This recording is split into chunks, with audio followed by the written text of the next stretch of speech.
ஐயா நம்முடைய முதலமைச்சர் ஐயா ஸ்டாலின் அவர்கள் ராமநாதபுரத்தில் அதை பத்தி பேசினாங்க. நம்முடைய ஸ்டாலின் ஐயாக்கு நான் சொல்ல விரும்புறேன், ஐயா நீங்க கனிமொழி அம்மாவை இந்தியால எங்கேயுமே நீங்க அனுப்பலையா? ஹத்ராஸ்க்கு நீங்க அனுப்பல? இல்ல ஸ்டாலின் ஐயாக்கு நான் தெரியாம கேட்கிறேன். உத்தரப்பிரதேசத்துக்கு தமிழகத்தினுடைய பாரதிய ஜனதா கட்சி எம்பிக்கள் யாரும் போகல. கனிமொழி அவங்க போகலின்னு முதலமைச்சர் அவங்க நெஞ்சில கை வச்சு சொல்லட்டும். கனிமொழி அவர்கள் போகும்பொழுது போனது தப்புன்னு நாங்க சொன்னோமா? போகட்டும், பார்க்கட்டும், அவங்க கருத்தை அவங்க சொல்லட்டும். ஹத்ராஸ் என்ன நடந்துச்சுன்னு அவங்க சொல்லட்டும். அதை முதலமைச்சர் செஞ்சார் இல்லைங்களா?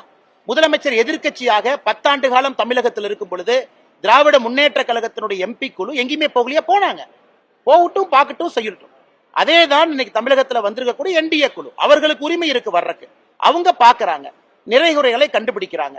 அதை முதலமைச்சருக்கு நேரடியாக அனுராக் தாக்கூர் அவர்கள் ஒரு கடிதம் மூலமா எழுதியிருக்கிறாங்க. அந்த ரிப்போர்ட்டை பத்தி எனக்கு தெரியாதுங்க, அது தேசிய தலைவர்கிட்ட எப்ப கொடுத்திருக்காங்கன்னு. ரிப்போர்ட் அளித்த பிறகு பத்திரிகை நண்பர்களுக்கு அந்த சாராம்சத்தை நாங்க கொடுக்கிறோம்.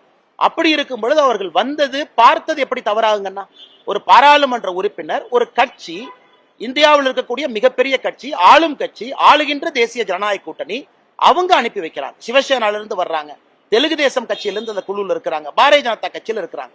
அதனால முதலமைச்சர் அவர்கள் எதற்காக பதறாங்க? நாளைக்கு உங்களை மணிப்பூருக்கு நாங்க அனுப்ப வேண்டாம்னு சொன்னோமா?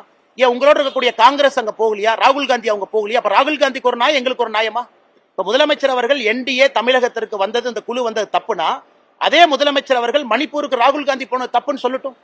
அவர் இரண்டையும் சொன்னா நியாயமானவர் ஒத்துக்கிறேன். அப்ப ராகுல் காந்தி மட்டும் மணிப்பூருக்கு போனது தப்பா? தப்பில்ல, ராகுல் காந்தி போவதற்கு உரிமை இருக்கு, போகட்டும். அதே நியாயம் தானே எங்களுக்கு. அதே மணிப்பூருக்கு திமுக எம்பிக்கள் யாரும் அந்த குழுல போகல, போனாங்க. ஹத்ராஸ்க்கு போனாங்க, கனிமொழி அக்காவே போனாங்க. அதனால் அதை நான் தவறுன்னு சொல்லல, போவதற்கு திமுகவுக்கு உரிமை இருக்குன்னு தான் சொல்றேன். எதற்காக இவர் பயந்து முதலமைச்சராக இருப்பவர்கள் பொறுப்பற்ற முறையில் பேச வேண்டும் என்பதுதான் எங்களுடைய கருத்தா இருக்கு.